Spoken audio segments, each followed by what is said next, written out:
Good morning, guys. Welcome back to the video. Today we're going to do something painful.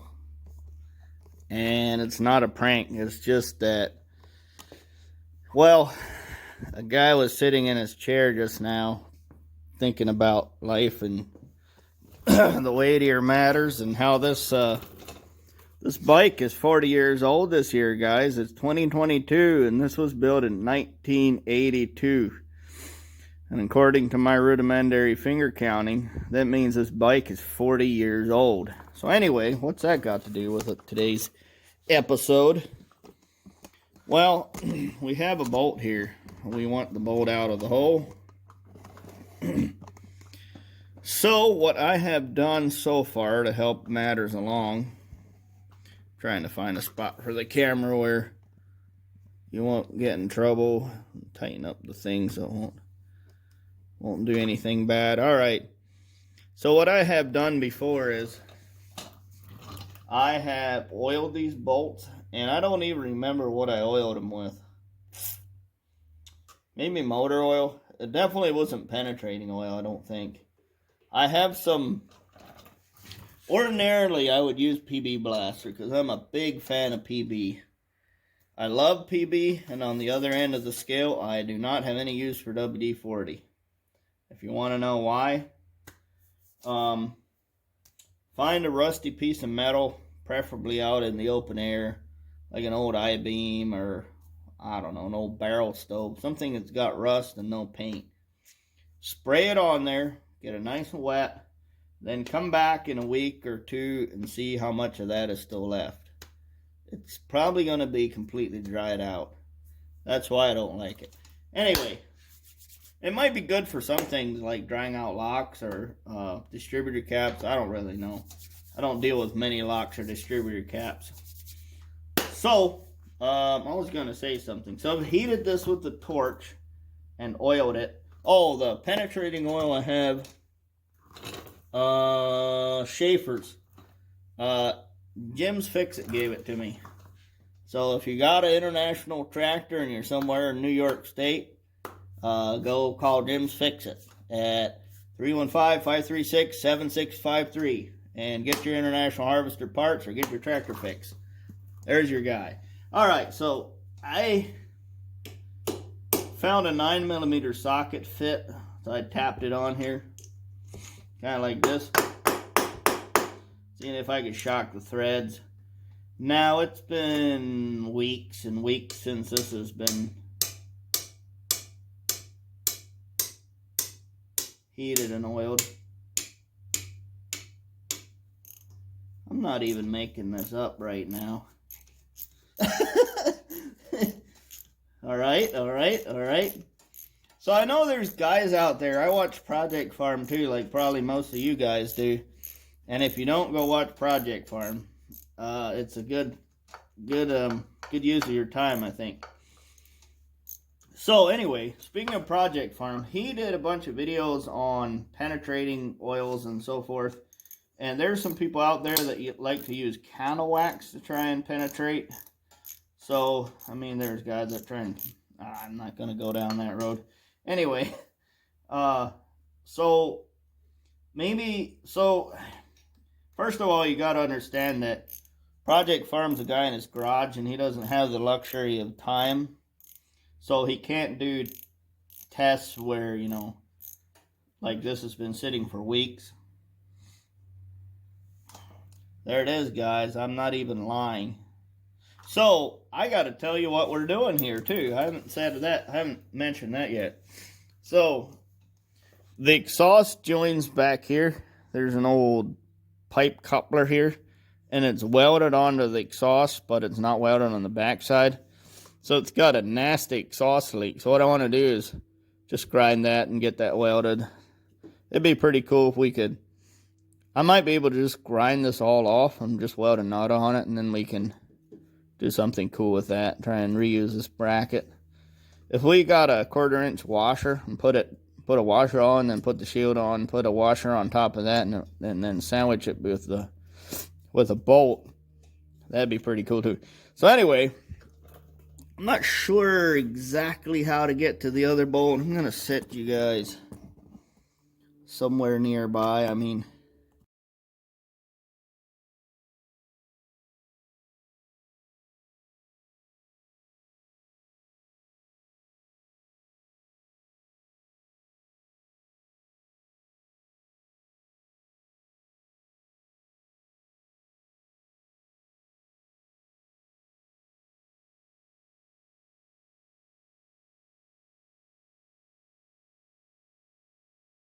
get to the point where my fingies can do the rest.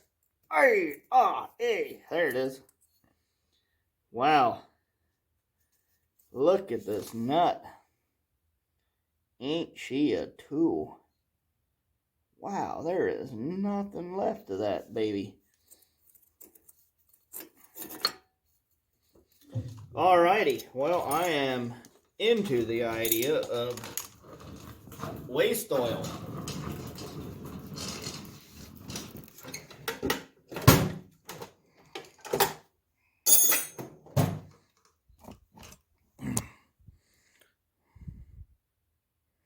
There's the nut.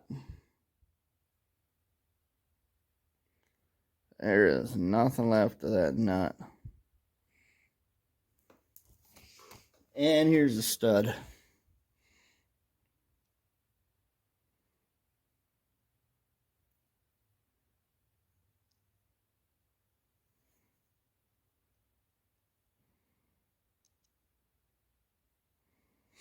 Wow, that nut is toasty toast.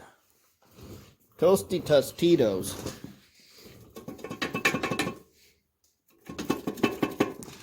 Here, let's get you guys in here. Watch over my shoulder or whatever. Should be able to wiggle this exhaust out of here now, but see how that goes.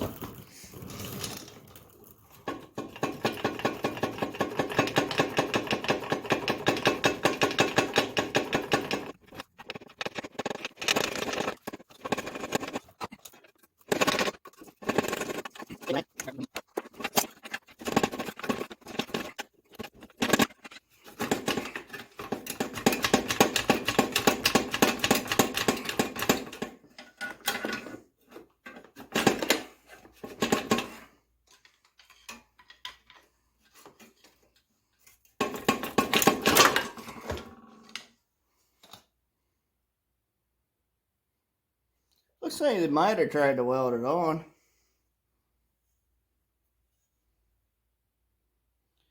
Oh, this is welded all the way around. Huh. So, what else is there to see?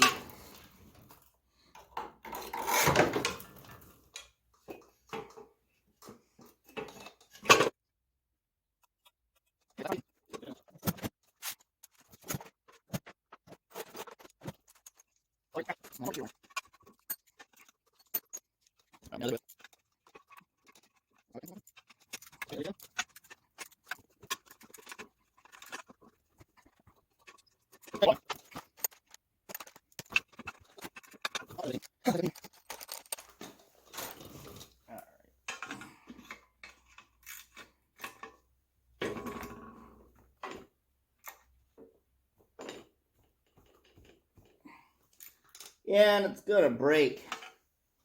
Oh, that's a pain. Alright, we'll be right back with some lubricant. Okay, this is how we get bolts loose. With some heat. Yeah. Get that penetrating oil in there, hey? Alright, well, we're not even waiting for it to cool back down again, but I guess we're gonna get dug right in and see if we can make it move. Move! Yeah, move! Move. Move! Make it move! Ooh, that's tight. Yeah.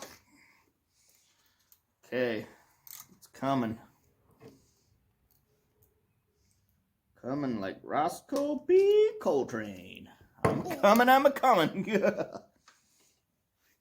Oh yeah, feels better already. Dinosaur train, come on. Whoop. Dinosaur Lost in the socket. coming out. Dinosaur train coming out. Yay!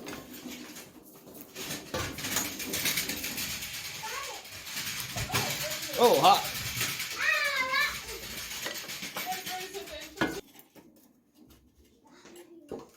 Alright, we're going to work on the fitment.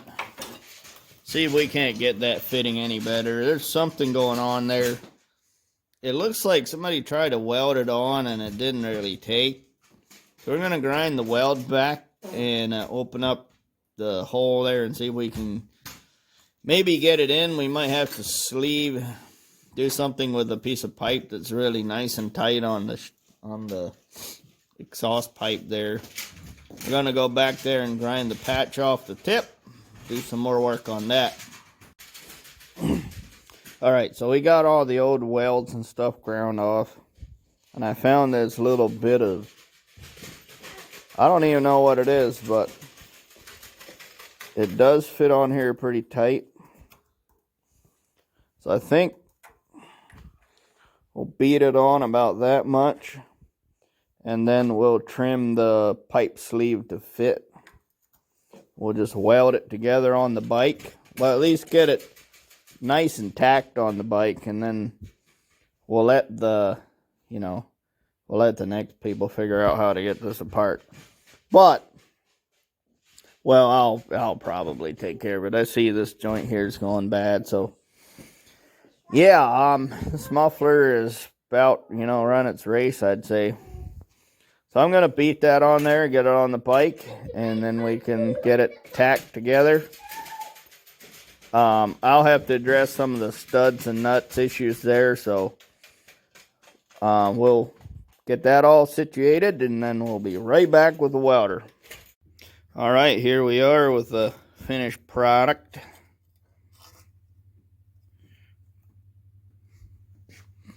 Pretty messy welds, eh? But she's a slip fit, and the further it goes in, the tighter it gets. So you saw me, I think I videoed it, me pushing the little sleeve of pipe on the end here. I actually flipped it around because it went on easier that way. So I don't know what it is from, or if it's tapered, or what the deal is, but we have a piece we can put in. I bent a 1/2-inch washer and pushed it into the back there, and it's so papery thin, but at least it won't rattle. It's not loose anymore. And it's not really welded to the screw, so if somebody got the screw out, then they could disassemble this, in theory. So anyway, let's get this on and finish this part of the job.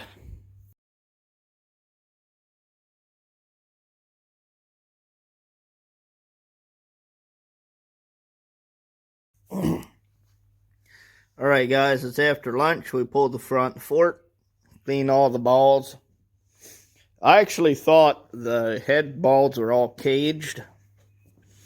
Well, turns out they're not. They're not caged at all. So I had balls everywhere. So I swept this whole area out. I really doubt that I got balls too far away, but anyway, I hope I got them all. I really do. Worst case scenario, I think I could go to my uncle's bike shop and see if he's got the right size. Because I remember Grandpa had a bunch of different balls. So, anyway, what we're going to do next, I think, is take the front wheel out. We gotta sandblast forks back to El Natural. And I'm going to lay this somewhere else. There we go.